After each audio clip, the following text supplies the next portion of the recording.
আমরা এখানে এই যে ঈদের শুভেচ্ছা জানানোর জন্য খালেদা জিয়ার ছবি এবং তারেকুর রহমানের ছবি, হাফেজ ইব্রাহিমের ছবি এবং অ্যাটর্নি জেনারেল ইব্রাহিম খলিলের ছবি সহ আমরা ব্যানার টাঙ্গাইছি।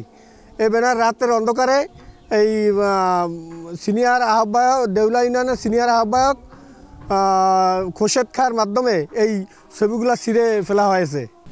বেটা সকালবেলা, আজকে সকালবেলা আইছিল, আইয়া তারপরে কইছে যে জায়গা পোস্টার টাঙ্গাইছে কে, তো আমি কি মজমের ওরা আয়া লাগিয়ে গেছে। হ্যাঁ, তো পরে খুরশেদ ভাই খারা থেকে কয়েতে ঠিক আছে এটা ছুটে হালা, তো আমি কি কে এটা ছুটে বোকা। হ্যাঁ, এটা তারেক জিয়ার পোস্টার আছে, তো এটা ছুটে বোকা। হ্যাঁ, হাফিজ ইব্রাহিমের পোস্টার আছে।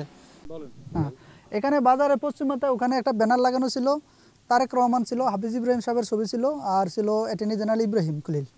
তো কে বা কারা রাতের অন্ধকারে এগুলি ছিঁড়িয়া ফেলাইছে এতটুকুই আমরা জানি। কালকেও আমরা পরশুদিন দেখছি, কালকে আর সকালে এসে আমরা দেখি নাই। এটা ছিল টানানো, স্পষ্ট দেখছি, পরের দিন এসে দেখি যে ছিঁড়া, এটা দেখা যাচ্ছে না। এটা তো দুঃখজনক একটা ঘটনা। একটা পোস্টার একটা লোকের এভাবে কে বা কারা দুষ্কৃতিকারীরা রাতের অন্ধকারে ছিঁড়িয়া ফেলাইছে। এই রাজনীতি শিষ্টাচার বহির্ভূত কোনো পোস্টারই কেউ কোনোদিন ছিঁড়ার অধিকার রাখে না।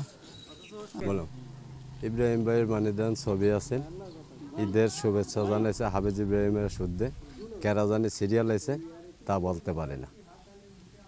এখানে পোস্টার লাগানো ছিল তারেক রহমান এবং খালেদা জিয়া সমৃদ্ধ পোস্টার, ঈদের শুভেচ্ছার এই পোস্টারটা লাগানো ছিল, দেখলাম লাগাইছে। তারপরে রাত্রে যাওয়ার পথে দেখি যে অন্ধকারে কারা বা ছিঁড়ে ফেলে দিয়েছে, এই জন্য খুবই নিন্দা জ্ঞাপন করছি।